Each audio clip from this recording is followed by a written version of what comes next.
Ti piacerebbe realizzare questi effetti? Allora oggi prepariamo i colori per poterli realizzare. Iniziamo a preparare i nostri colori per creare le celle. Quindi bilancia, un bicchiere.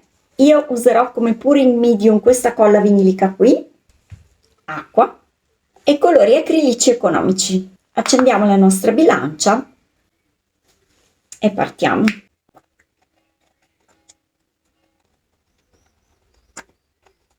Una parte di colore, io in questo caso ho finito un tubetto e sono arrivata a 20 grammi, quindi me li farò bastare. E per 20 grammi di colore ne metterò 40 di colla.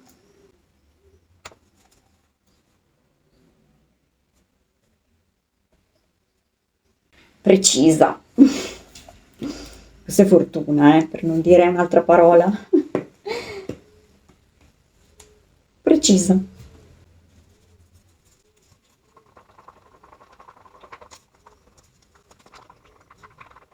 Mescoliamo bene. Spostiamo la bilancia e iniziamo ad aggiungere acqua. L'acqua la aggiungiamo sempre poca per volta.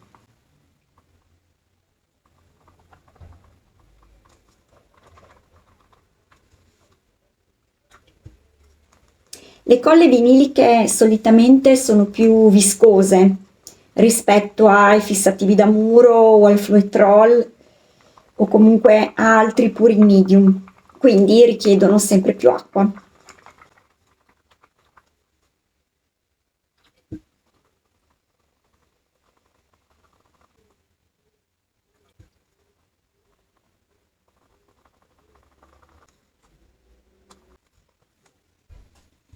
Tengo sempre un po' d'acqua anche in un flacone con il beccuccio, perché quando mi avvicino alla consistenza che mi interessa non voglio che me ne scappi troppa, quindi con questo riesco ad usarla meglio.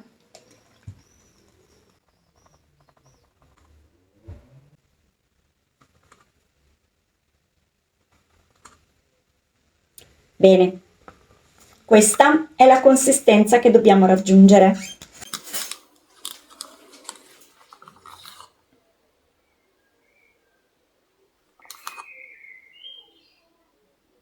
Questo è il monticello e questo è il tracciato.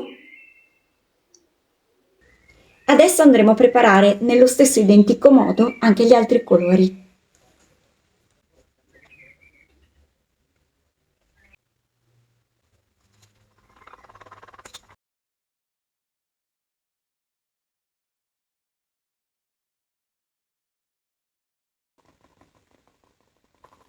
Io so già che qualcuno di voi mi chiederà: ma quanta acqua metti?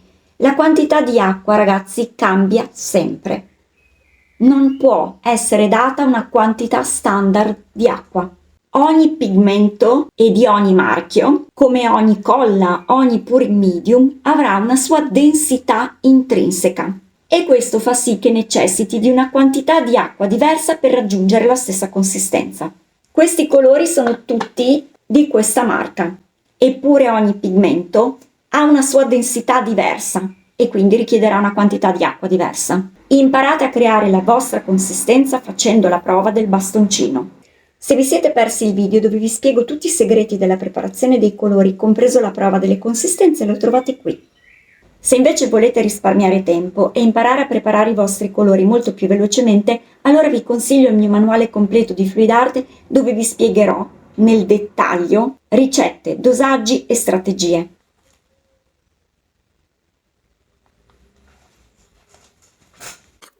Prova del bastoncino. Questo è il tumulino e questo è il tracciato. E continuiamo con gli altri colori.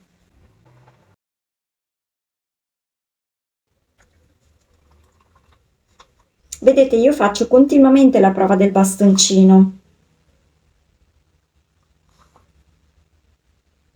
e decido se devo aggiungere ancora acqua oppure no.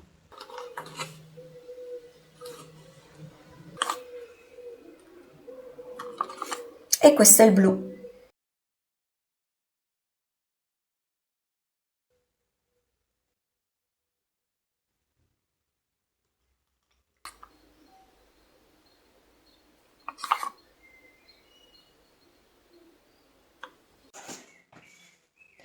Allora, i nostri colori sono pronti. Manca ancora un ingrediente, ovvero l'olio di silicone, che farà da attivatore cellulare.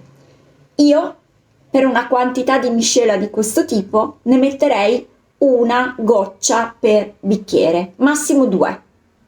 Potete metterlo o in tutti o soltanto in alcuni, ma stavolta non aggiungerò l'olio di silicone, perché questi colori li useremo per creare delle celle un po' diverse. Quindi rimanete sintonizzati perché nel prossimo video finiremo il nostro lavoro con un test. E se volete un piccolo spoiler, eccolo. Useremo 3 oli diversi. Oli di silicone? No. Olio di argan, olio di cocco,